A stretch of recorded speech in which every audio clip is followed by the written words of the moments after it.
I'm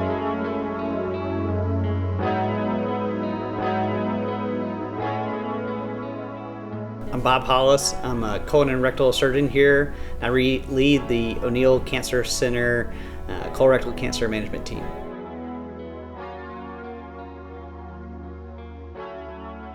Colorectal cancer is due to abnormal growths within either the colon or rectum that progress to this invasive stage and where it can begin spreading and metastasizing if uncontrolled.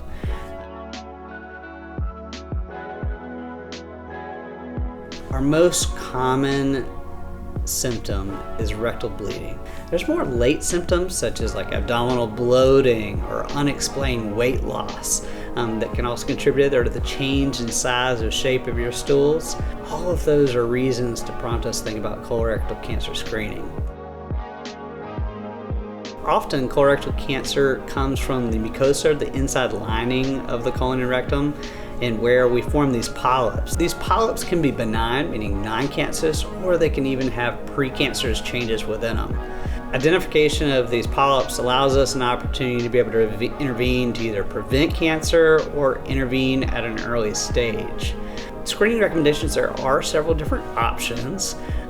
One of the gold standards is colonoscopy, where people complete a bowel prep to clean their colon, and then we take an endoscope to look around the colon to identify polyps, but also gives us the opportunity to remove those polyps. There are several other screening measures for people who may not have easy access to a colonoscopy, such as Cologuard, which you've heard about probably in the commercials on TV, which not only looks for blood in the stool, but also looks for small DNA fragments that may suggest a higher risk lesion within your colon. The first thing for us is obtaining a diagnosis. After that, for us, there's a few things that are really important. One is differentiating, is this more colon cancer or is it more rectal cancer? In colon cancer, once we've established a diagnosis, the next step is staging, where we get CT scans and a few laboratory measurements to see, has this spread anywhere else than the colon? Next step in an otherwise healthy individual is talking about surgery to remove that area. Final staging comes after the surgery, where the pathologist looked at all the lymph nodes and whether there'd be any benefit of chemotherapy during recovery. Rectal cancer is different because in rectal cancer we found that there's actually benefit to receive therapy before surgery, and that therapy often includes radiation and chemotherapy. Rectal cancer gets complicated, and there's lots of algorithms based off of how thick the tumor is, where it's located. Most importantly, every rectal cancer patient here at UAB is discussed in a multidisciplinary group to take all these treatment strategies and figure out what is best for them in a personalized way. It's not news to many people, but often important to be reiterated that we do know that sedentary lifestyles, smoking or tobacco use, obesity, and there's some evidence about diets high in ultra-processed foods that can increase colorectal cancer incidence.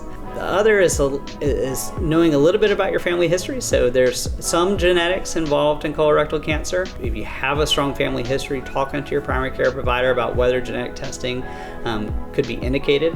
One example is Lynch syndrome, one of the most common hereditary cancer syndromes. For them, colonoscopy screening starts at age 25 and often is every 1 to 3 years because of the patterns of development of colorectal cancer that we see in those patients.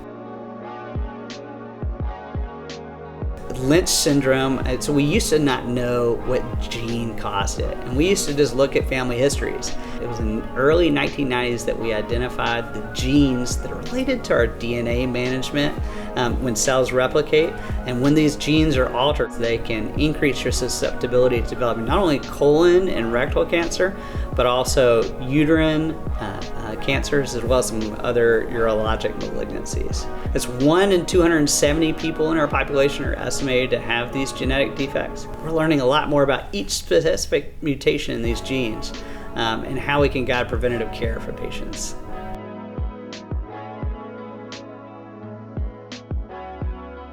A large majority of colorectal cancer occurrences can be treated with the intent of cure.